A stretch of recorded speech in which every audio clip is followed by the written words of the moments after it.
सास बहू का लिव इन रिलेशन। नेहा खुले विचारों वाली लड़की थी। अरे नेहा, क्या दिन में सोती है? ससुराल में ऐसा नहीं चलेगा, वहां तो काम करना पड़ेगा। काम जितना काम होगा कर लूंगी माँ, पर अगर कोई ये कहे कि सारा आराम छोड़कर सिर्फ काम ही करना है तो ना भी ना, मुझे नहीं करनी शादी। अरे कैसी बात कर रही हो?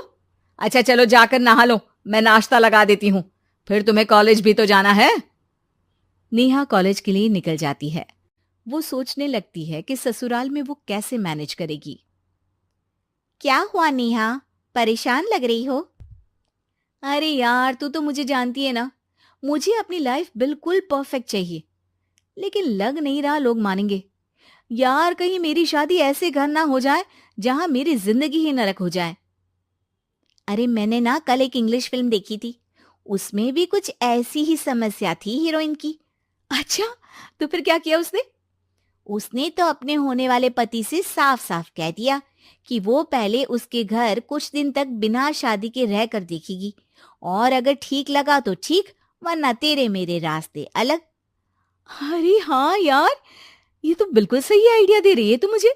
चल मैं तो चली, थैंक्स यार, तूने मेरी प्रॉब्लम सॉल्व कर दी। ये बोलकर नेहा खुशी खुशी वहां से निकल जाती है, लेकिन पीछे से उसकी सहेली कहती है, अरे नेहा, नहीं नहीं, कुछ नहीं सुनना मुझे। ये बोलकर वो वहां से चली जाती है। हे भगवान, पूरी बात सुने बिना ही चली गई। अरे वो तो विदेशी फिल्म थी, वहां सब चलता है, लेकिन ये तो भारत है, सभ्यता और संस्कारों वाला देश, जहां शादी से पहले लड़की को ससुराल में नहीं रखा जाता। खैर, नेहा मस्त होकर घर आती है। नेहा, कल तुझे लड़के वाले देखने आने वाले हैं, और हाँ, इस बार कोई बहाना नहीं चलेगा। हाँ हाँ, आने दो आने दो, मैं तैयार हूं शादी के लिए। अगले दिन लड़के वाले आते हैं, जहां लड़का कहता है, मुझे अकेले में लड़की से कुछ पूछना है। हाँ हाँ, क्यों नहीं बेटा, जाओ नेहा, घर तो दिखा दो इन्हें। नेहा भी खुश हो जाती है कि उसे मौका मिल गया है लड़के से अपनी शर्त रखने का। देखो, मुझे ना शादी से बहुत डर लगता है, पता नहीं कैसी लड़की आए, तालमेल बना पाए कि नहीं मेरे परिवार से। मैंने कई घरों में रोज का क्लेश होते देखा है। तुमने तो मेरे दिल की बात कर दी। मैं भी यही सोच रही थी कि भाई सास तो अच्छी होनी चाहिए, पति सपोर्ट करे ना करे, रहना तो पूरे दिन सास के साथ है। लेकिन मेरे पास ना इसके लिए एक बहुत अच्छा आइडिया है। अच्छा, कैसा आइडिया?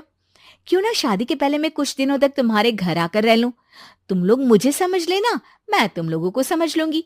ठीक लगा तो शादी, वरना टाटा बाय बाय। क्यों? लड़के को नेहा की बात में दम लगता है। वो घर के सभी लोगों के सामने नेहा की बात रखता है। अरे पागल हो गई है क्या? ये कैसी शर्त है? अरे शादी से पहले मैं क्यों तुझे किसी और के घर भेजूंगी रहने? अरे लड़की के ख्याल तो 20 साल आगे के हैं, इतनी भी खुले विचारों वाली लड़की नहीं चाहिए हमें। अरे माँ, क्या बुरा और गलत बोल रही है ये? रहना तो हम दोनों का है ना। कल को कोई परेशानी आई तो तुम सब तो ये बोलकर निकल जाओगे कि जिंदगी तुम लोगों को ही निभानी है, तुम लोगों को जो करना है करो। तब क्या करूंगा बताओ? सबके समझाने पर वो लोग मान जाते हैं। वाह, मैं 2-3 दिनों में पैकिंग कर लूंगी, तो आकर मुझे ले जाना। और नेहा पहुंच जाती है विशाल के घर। आओ आओ, ये रहा तुम्हारा कमरा। इस घर में तुम एज अ गेस्ट रहो, लेकिन माँ तुम्हें बहू की तरह ही ट्रीट करेंगी, और तुम भी उन्हें सास की तरह ही रखना। बस फिर क्या था, शुरू हो जाता है लिव इन सास बहू का ड्रामा। अरे चाय तो बना दे बहू। जी सासू माँ, अभी लाई। नेहा चाय लेकर आती है कि बस चाय लेकर आई हो, इसके साथ पकोड़े भी ले आती। लेकिन आपने तो बताया ही नहीं कि आपको चाय के साथ पकोड़े भी चाहिए। हाँ हाँ, अब तो पता चल गया ना। रात को खाना खाने के बाद नेहा किचन में खटर पटर कर रही होती है। क्या हो रहा है वहां नेहा? माँ जी, मैं ना रात को अदरक वाली चाय पीकर सोती हूँ, ये मेरी आदत है। अच्छा, तो जरा मेरे लिए भी बना देना। दोनों सास बहू रात को चाय पीती हैं। अगले दिन, नेहा, मैं मंदिर जा रही हूँ, मेरी साड़ी निकाल कर बेड पर रख दे। नेहा सास के लिए साड़ी निकाल कर रख देती है। वो देखती है कि उसके आने के बाद से सास ने घर का कोई भी काम करना छोड़ दिया है। यार मैं क्या करूं? ऐसा ससुराल तो मुझे नहीं चाहिए था जिसमें मैं ही सारा काम करूं। मैं तो ऐसा घर चाहती हूं जहां सास और बहू दोनों मिलकर किचन में काम करें। हे भगवान, रात को चाय पी ली, पेट में गैस बन गई, अब तो चला भी नहीं जा रहा है।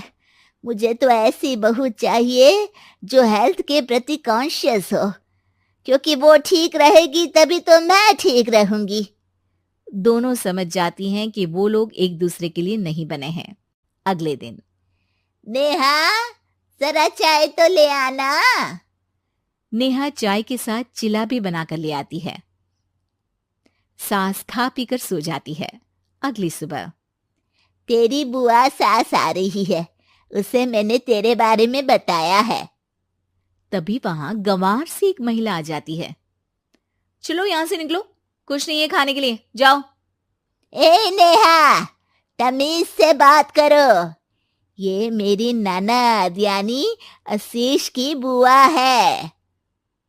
हाय रे दैया, इतनी आकड़ वाली लड़की!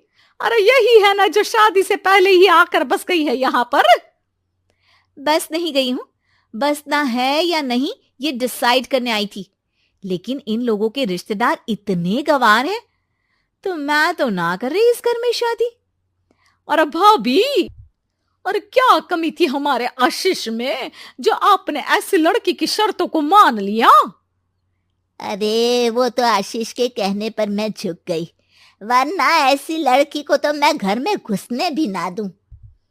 ए हेलो, ऐसी लड़की कैसी लड़की? हाँ, बिना समझे बुझे शादी कर लूं? अब तो समझ गई ना कि हम लोग गांव के हैं।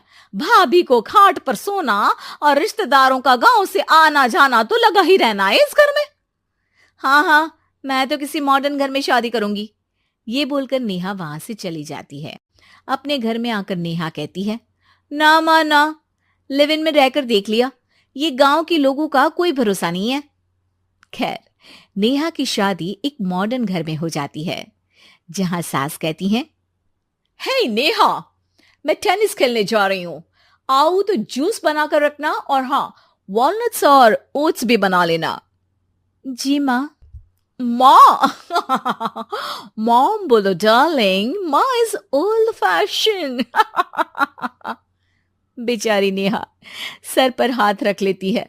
हे भगवान, ये सास तो सास ही होती है, गांव की हो या शहर की।